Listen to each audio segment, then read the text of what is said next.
Hello and welcome to Femme Fatale by Helen. I have a very dear friend here, Diana Jarrar. She is also CEO, founder of the Magic Dates, which I am obsessed with. I tried it a couple of times. It's super delicious. But I know this girl for so many years now, so I've watched her to start this company and then take it to this level that it is right now. So I'm gonna have her introduce herself and then talk about basically from where did you started and which markets you're selling right now, and then from there we go back to the fun stuff we want to talk about. I love it. Thank you for having me. Oh, it's really a pleasure. I can't believe we're sitting here talking. We had an amazing conversation a couple weeks ago. Yes. At the end of the night, we just hung out for an hour and a half. I know, and that was awesome. We both evolved in so many ways. So much. Yeah, we've known each other for probably almost 10 years. Yes, absolutely. You know what? That is so true. Because the first time I met you was 2014. Was it? 2014? Yeah, almost 10 years. Yeah. Yeah. Yes, absolutely. Okay, start with your company. Introduce them for all our audience. So my name is Diana. I founded Magic Dates in 2018 now. And Magic Dates, my whole kind of idea and vision for it was to use dates as a symbol of cultural connection. Mm-hmm. I'm Syrian and Palestinian and really just wanted to use a fruit from my upbringing and from my roots to bridge the gap for consumers between indulging in something that is sweet and satisfies that sweet tooth and is also still good for you and feels good in your body. Mm-hmm. And so Magic Dates are whole, plant-based, no added sugars, vegan, no sugar alcohol, so I think it's going to mess with your gut. Rich in fiber, so you're going to get 15% of your fiber, the daily recommended fiber for every day. And you know what fiber is good for? Absolutely. keeps things going. And your daily visit to bathroom. Hopefully more than once. Oh, I'll be lucky if I go once. I know, that's, it's funny, me too, I'm so happy with once, but I was hearing recently that 2 to 3 times is what you're supposed to go, and what? I'm I can barely get one out of the way. Bowel movements are important. Before we go to the bathroom, I want to tell everyone that where are you at with Magic Date with the market? Yeah, so Magic Dates, it's been a total grassroots effort from the beginning. It's just been me, pounding the pavement from the get-go. I watched it. Yeah, just going store to store and starting small, and we're still relatively small. We're still an emerging brand. And we launched at Whole Foods in 2020, in the middle of the pandemic. So that was... Congratulations. Thank you. That was something awesome because it just really allowed people to... This is in SOPAC, by the way, in Southern yes. Pacific area is what we call it, which is here in California, Arizona, and Hawaii.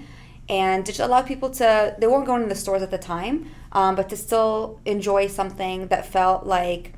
it was still a treat. I think during COVID, we were all trying to get some kind of comfort, comfort food really yes. spiked. We wanted Correct. that comfort and the indulgence in food. And so Magic Dates still fit the bill. Not everyone wants to eat healthy during COVID. So true. We just wanted that emotional support, and food can do that for us, often. And we are actually launching at Sprouts National August 28th, which I just found out about a couple days ago. So it's so awesome to talk about Congratulations this with you. again. Thank you. This has been a long time coming. We've been really just so focused on getting a national account, a national core account. So we have 60 days with them. We're going to be in their innovation center to really prove ourselves. Mm-hmm. So if you're listening to this after August 28th, go and buy it at your local Sprouts. Oh. Also, she was at Shark Tank. And we were on Shark Tank recently, yes. Oh my God, how was that experience? So Shark Tank was intense. It was my 4th time applying. So I really fought for myself. This time they're really looking for that unique story, and I think we really delivered it this time around with our audition tape. And it's just an insane process because you don't know that you're actually going to air until you see your face on TV. And anything that can go wrong did for me. I got knocked off the schedule 5 times.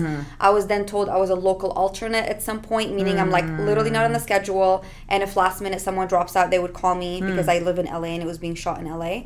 And then I again fought for myself in front of the executive producers, and they put me back on the schedule.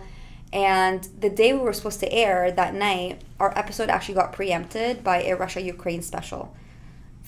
So I became friends with my producer. I'm like, has this ever happened that an episode would get rescheduled? She's like, only the 2nd time in 13 years. which was so insane. So like anything that can go wrong did. However, let me tell you about wrong. Like when you think things are going wrong, we weren't ready with our product. For the first time ever, our machines were not pushing the product out. And 2 days before we were supposed to air, I didn't have any product to sell. And so I literally just like walked in the streets. I went on a walk and I was like, God help me. I'm like, I don't know what else to do. We tried everything at that point. And so for our episode to get rescheduled, you know, of course we would never wish ill on anyone that, you know, everything was happening with Russia and Ukraine. It was just a miracle that we had 3 more weeks to get ready. Interesting. Yeah. So the universe is interesting. Universe works very, very in a magic way. You know, not every shit that happens to you, I want to say, is a shitty situation. Yeah. Sometimes stuff happens to you, and for me it's really hard to accept because I'm that person who's gonna make it happen. Yeah. And then it fails, and then I start blaming myself, and then I keep forgetting. I did my part.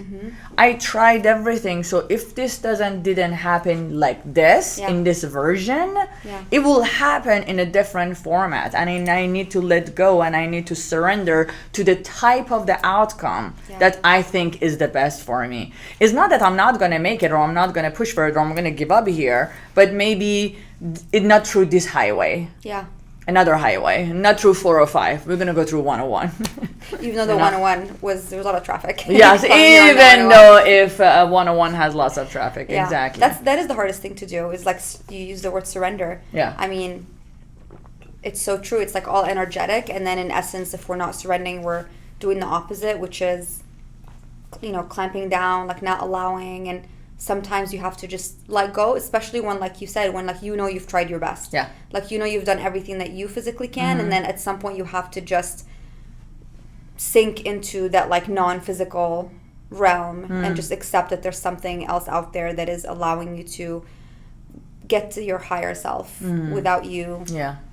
Like to your true desire. Like maybe the path you were on wasn't actually going to lead you to your true desire, 100%. But there's something energetic that God or the universe or whatever you want to call it knows. I feel like it's a conversation between us and the universe, like what we do and then what the universe brings back. Yeah. I don't think the universe has good intentions or bad intentions. I think it's neutral. It doesn't care. True. Like when you look at nature, there's like life and death in nature. Nature doesn't care that like.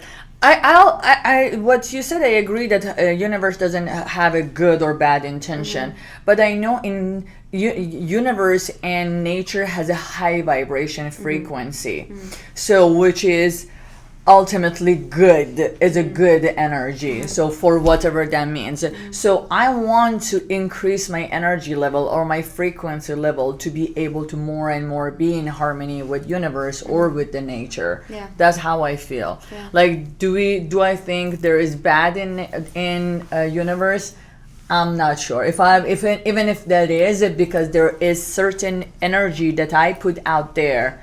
I brought that lower vibration stuff. I invited them to my life. I mean, there's definitely like dark energies out in the world in terms of like, I think people, like we created that, right? Like there are dark energies that people have created. Just in terms of nature, that's an interesting thing you're saying. It's that nature just has a very high vibration, and therefore that is good. I guess how we define good or bad as humans, like the language that we put to it, is maybe different than what. Because for nature, maybe a hurricane is good, or an earthquake, or because all it's doing is all it cares about is like evolution. Yeah, it doesn't care about anything other than just evolving and continuing to like grow and flourish. And then sometimes destruction and suffering is a part of it, but it's only because now we're human and we're sentient and we put all that meaning to it. And ultimately, you know, it is good, but we are suffering to a certain extent. Correct. Experiencing I think those things.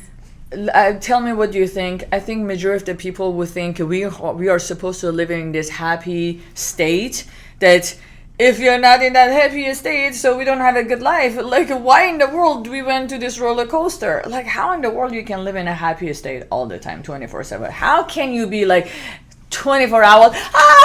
Like, such a thing is not possible. So, like, you need to, in order for you, this happiness, this peace of mind to be valued so much, you had to know what is the low mean. You had to visit it there at some point. you know, to appreciate this. Because without this not gonna mean anything to you. Yeah. You know, like you just woke up to a life, you're like, so this is how it means. I agree with that. Just back to the happiness thing. I just always thought it was such a sham. Like the pursuit of happiness. I'm like, what a sham. I think it gives people such a delusion of what life is supposed to be. And exactly to your point, I feel like it makes you more depressed because you're like, why aren't I in the state that I'm told that I'm supposed to be in, and I have all these emotions, and like we have such a range in our brains live on a spectrum, and it's not just like black and white of like happy, unhappy. There's a whole range of what that is, and what is even happiness, like what is even the purpose of us being here. And so I think it is to find some kind of meaning in life. Like at the end of the day, we apply meaning. Like we're humans, we're high intelligent beings, and we apply meaning to life in order for us to survive. Yeah. Because otherwise, if life didn't have any meaning, it would be very tragic. Correct. Because it's just like, why the fuck am I here? Yes. And why am I experiencing all this? Yeah. And so you attach meaning. Like there's that book, Man's Search for Meaning, Viktor Frankl. It's like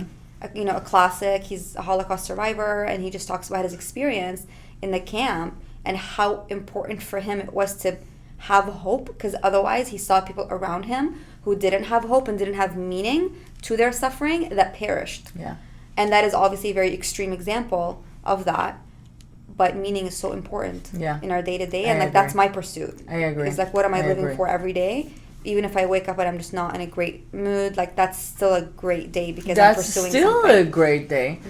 Tell me, what do you think about this? I feel like society or culture, or like they've been putting out there a certain name or certain concept of this happiness that is like, in order for you to reach your higher state of your being, you need to act certain way, and so for that to show that you're a happy person, and which I think it's so wrong. And the reason is, culture to culture, we define happiness in a different meaning. Family to family, state to state. So what is so happy for me might be disaster for you. And what is disaster for you, it might be such a happy day for me. So even what is this happiness that we're searching for? So in like, I feel like me being aligned with my needs, me be aligned with like what I want from my life, find a meaning, why I'm here, what is my meaning of me being balanced, what is my meaning of me being in harmony in whatever I want. So that's like, I don't get it. Even like people like want to define happiness. Oh, like, yes, let's look for this. Let's have, I don't know, let's have education like this. Let's have success like this. That success, education, or this and this is just defined by us, like people like me and you. We put it in dictionary and we called it success and happiness. Right. I mean, first of all, it's a very privileged position to be in, to even sit here and think like, what makes me happy, and like even this conversation about like the meaning and like the purpose that we have in life is very privileged, because when you think about people's journeys, like you were born in Iran, I was born in Syria, and so we have a small slice of experience of what it means to not even have the freedom and space to even have those thoughts, because we're just in survivor mode. There are others making decisions for us. And this is the truth for millions, if not a billion people, like on this earth, like still today. Muslim people are majority of the people on earth. A lot, probably a lot. I don't know, but yes, I mean definitely a lot, just in terms of lots. And I don't want to also project what I perceive as freedom on anyone else, because I know that there are millions of Muslims in the world who practice a certain way, and they still perceive that they have their own freedoms. That's fine at the end of the day, as long as people are actually making their own choices. Correct. Of what they want to do. Making your own choices, 100%. I mean, it's just like, okay, I chose to do this, man, woman, whomever they might be. So that's, one aspect of it. And then for me, I think the beauty of life is the contrast and the difference that we all have. I mean, we're like similar, like as you peel the onion, we're very similar at core, obviously, just in terms of like what we're made up of. However, then we have all these layers that make us different. Culture, language, how we look, beliefs. Correct. And I think that leaders, and when you say society and whatever it might be, they want us to believe that these differences make us in danger, like put us in danger, or that this other person's actually dangerous because they're different from you. But in reality, I always found it interesting. I'm like, this person is different from me, but it doesn't have to be threatening to my existence or who I am. What a beautiful subject you touched. Okay. Just because you're the way you are, it doesn't diminish who I am and prevent me from being who I am. It shouldn't be a threatening thing. Yet we always go back to this very primitive feeling that we are in danger or that we need to like feel safe. And I feel like that's where so much of the problems in the world are. Like politically here in the US, oh, you're different from me. Your way of being in ways are threatening how I am. You know, where I come from, being half Palestinian, Palestine, Israel, same thing. Your existence is a threat to my existence. Why does that have to be the case? And so there's so much like internal healing that needs to happen on a like such a fundamental psychological level for people to know that they can all actually like coexist and not feel threatened by one another. So true. Yeah. There's so many things that I want to talk about, especially from the stuff that you said. But one first thing I want to touch in, you said even sitting here, let's say talking about freedom or talking about the meaning of the happiness. You know, the reason I decided to do this show, it was I wasn't a privileged person. Okay? I created privilege for myself. Okay? I created freedom for myself. I fought for every step of whatever I needed to get to this feeling. I wanted to get to this feeling. So one of the messages that I have that I want to send out is, if you want to feel certain way, if you want to be certain way, if you want to achieve certain way, nothing is stopping you. Go ahead and create it from yourself.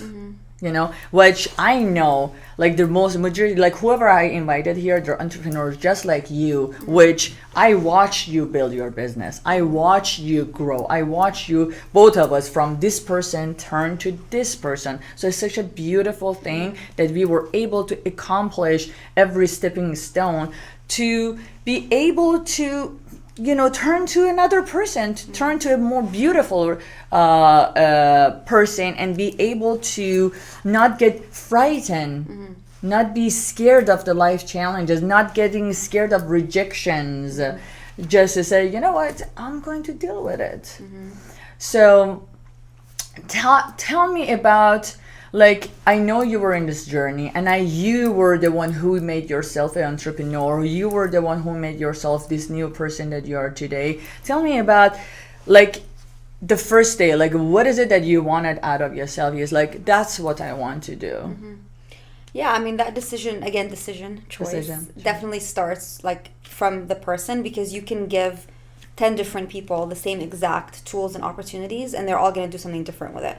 Someone might squander it, someone else might blow it up. So it does, at the end of the day, come down to what your inner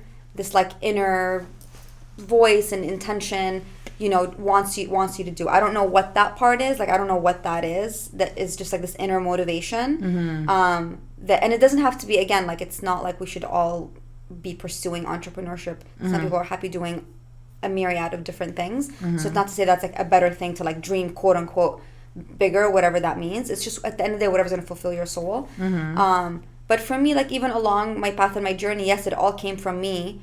However, there were still people in my path that helped and supported me and believed. Yeah, for sure. In my journey, that is in my story. Part of the journey. Yeah, like my family, my husband, who you know very well, Borna. I wouldn't have been able to do that without him, without them, without that support, without the people that came in my path along the way and did that. But from the get-go, I think there's just a certain vision that one has to have for, like, why am I even doing this? So, you know, for me with Magic Dates, you know, with my snack, like, yes, I want to put out these really amazing, delicious, good for you snacks, and that's one aspect of it. And I also believe that there's always an opportunity as an entrepreneur to speak outside of your core product offering. So yes, I make a food product. However, I'm also a person and a human who has a story, and I can share that story and use it as a tool to connect more, to kind of change the narrative around my culture. I'm Middle Eastern, I'm Arab, I'm Muslim, I'm a woman. And so I want to talk about those things, and I want to create a beautiful example in the universe of what it means to be all those things that's not often represented in our media and society in the West and in North America. Unless you know someone who's, Arab, Middle Eastern, you're going to have a very generic, skewed version of what that is. We don't really have a lot of good representation on TV and in Hollywood and whatnot. And so this is one way to do that. And that's something I loved about, being on Shark Tank, is that it's like, oh wow, cool. Like that's what a Syrian person looks like. It's like, yeah, like what did you think? Like this is one way a Syrian person can look like. A Syrian person can look a million different ways as well. But it's just my contribution, like to the story of this universe in essence. Like we're all putting out little stories into the world, and this is like my story. And so I like let it be something positive. Let it be something in the realm of positivity and like beauty and like goodness, and not something on the other end of the spectrum. I don't want to put up like ugly things. Yeah. In every way possible. Taste, appearance, like in every way possible. So yeah, I don't know if that answered the question, but it comes from you. I mean, that's like my vision. I think at the end of the day.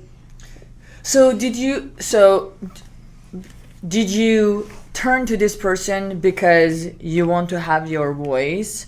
Did you went to this direction because let me tell you about myself. Maybe it will be a little bit easier. I think the first thing that I went when I started my businesses was survival. So number one, my priority was survival. But when I don't think I passed the survival mode for so many years, but along the way, it was search for identity. Then it was search for freedom. Then it was search for a voice.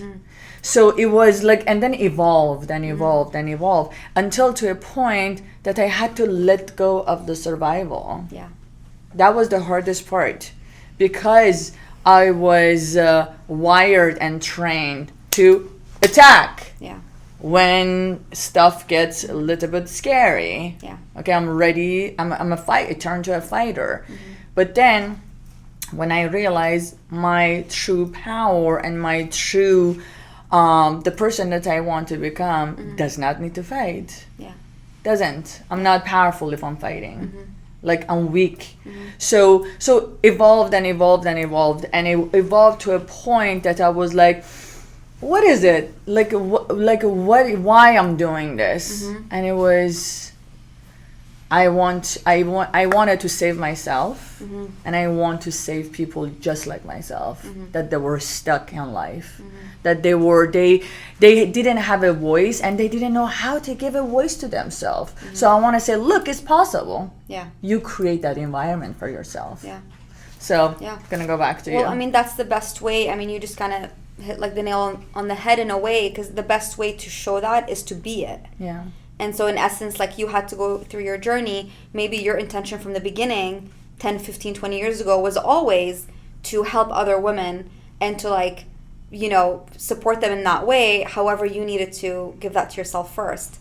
And so it was actually in going through that journey that you're like, case study of one, case study of Helen. Yes. And then you did it, and that's really all you needed to do. Yeah. That's enough. I know you'll do more, and you've been doing more, but like that is enough, because that becomes the example, and like that story and that shining light that like, oh, there's Helen. That's very inspiring.